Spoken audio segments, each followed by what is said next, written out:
جو ہے یہ بل پاس ہو گیا ہے، کیا کہ دیکھیے، بل کو لے کر جس طرح سے سماج میں بھرانتی پھیلائی جا رہی ہیں، میں نے بل کو پڑھا ہے، اس میں ایسا کچھ بھی نہیں ہے کہ بھئی مسلمانوں کی مسجدیں یا مدرسے یا کوئی اور چیز ان پہ کوئی آنچ آئے گی، اس میں بالکل بھی کچھ ایسا نہیں ہے، میں نے خود پڑھا ہے اس کو۔ یہ وہ لوگ ہیں جو وقف کی زمینوں پر ناجائز قبضہ کرے بیٹھے ہیں، پرسنل بورڈ کے لوگ، جمعیت علماء ہند کے لوگ، یہ وہی لوگ ہیں۔ جتنے بھی پرسنل بورڈ کے ممبر ہیں، اسد الدین اویسی سے لے کر ایک فضل الرحمان مجددی صاحب ہیں، راجستھان میں ان کو بہت بڑا ایک کالج چلتا ہے، میڈیکل کالج، وہ سارا وقف کی زمین پر ہے۔ اسد الدین اویسی کی بہت ساری جگہ، ہزاروں گز جگہ بیگوں کے حساب سے اس نے قبضائی ہوئی ہے، اور دوسرے ممبر ہیں بہت سارے۔ جمعیت جو ہے ایک آرگنائزیشن ہے، اس کے ایک آرگنائزیشن کے 2 صدر ہیں، ایک مولانا محمود مدنی صدر ہیں اور اسی کے صدر مولانا ارشد مدنی ہیں۔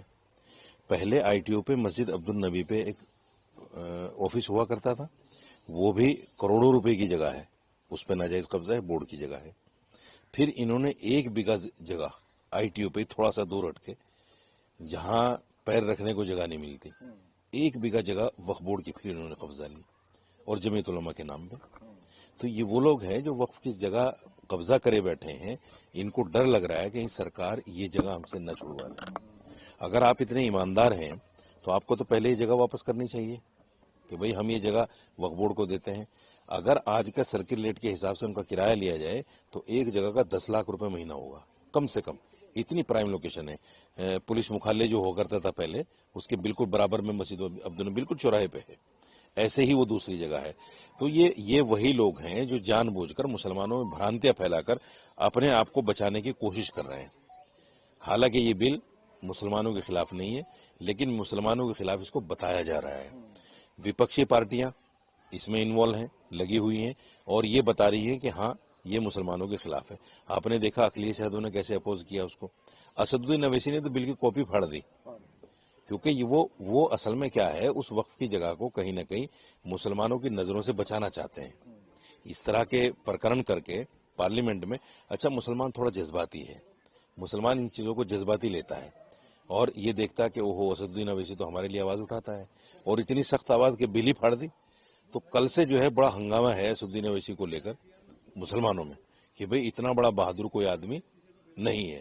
لیکن جب ان کے سامنے یہ سچائی جائے گی کہ یہ آدمی وقف کی سب سے زیادہ زمینوں پہ قابض ہے، اس کے جو اسکول کالجز ہیں، اس کے جو جتنے بھی پروگرام ہیں حیدرآباد میں، وہ تقریباً 80% وقف کی زمینوں پہ ہیں۔ تو یہ مسلمانوں کے سامنے جب یہ چیزیں آئیں گی، اور مسلمانوں کو سوچنا چاہیے، کوئی بھی پارٹی ہمارا فیور کیوں کرے گی؟ اس لیے کہ ان کو ووٹ چاہیے۔ کانگریس، سماجوادی پارٹی، بسپا، یہ سب ہماری اس پہ تو زندہ ہیں، ہمارے ووٹوں پہ۔ اگر مسلمان ووٹ نہ دیں ان کو تو ان کے پاس کیا ہے؟ کچھ بھی نہیں ہے۔ 37 سیٹیں جو سماجوادی پارٹی کی آئی ہیں وہ سب مسلمانوں کے دل پہ آئی ہیں، اور یہ سمجھیے گا کہ یادوں نے خود ان کو ووٹ نہیں دیا، یادوں نے ووٹ نہیں کیا یو پی میں، مسلمانوں نے بھر بھر کے کیا ہے۔ آپ دلی میں دیکھیے، دلی میں جتنی سیٹیں کیجریوال کو آئی ہیں وہ 74% جو مسلمانوں نے ووٹ کیا ہے اس کی وجہ سے آئی ہیں، نہیں تو اگر یہ مسلمان ووٹ نہیں کرتے اس کو تو 0/0 ہو جاتا۔ تو یہ ساری پارٹیاں مسلمانوں کے دم پہ زندہ ہیں۔ ہاں ایک چیز ضرور ہوئی ہے، کچھ پارٹیاں اور ہیں جو این ڈی اے میں ہیں، وہ بھی مسلمانوں کے دم پہ ہیں، ان کا چہرہ بھی بے نقاب ہو گیا، جیسے جے ڈی یو ہے، دل بدلو چاچا، وہ بھی بے نقاب ہو گئے آج، کیونکہ مسلمانوں کا ووٹ لیتے ہیں، اور مسلمانوں کا ووٹ لے کر مسلمان کے ساتھ کھڑے ہوئے نظر نہیں آتے، ہر جگہ ان کو پیچھے چھوڑ دیتے ہیں۔ تیلگو دیشم پارٹی مسلمانوں کی وجہ سے آئی ہے، R L D U P میں مسلمانوں کی وجہ سے آتی ہے، مسلمانوں کا ووٹ ہے۔ یہ ایسی پارٹیاں ہیں جو بے نقاب ہو گئی مسلمانوں کی نظروں میں۔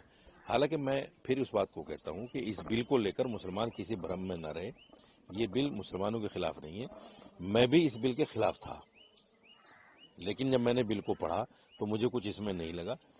تیسری بات میں آپ سے یہ کہنا چاہتا ہوں، دیکھیے میں ایک مسلمان ہوں اور مسلم اسکالر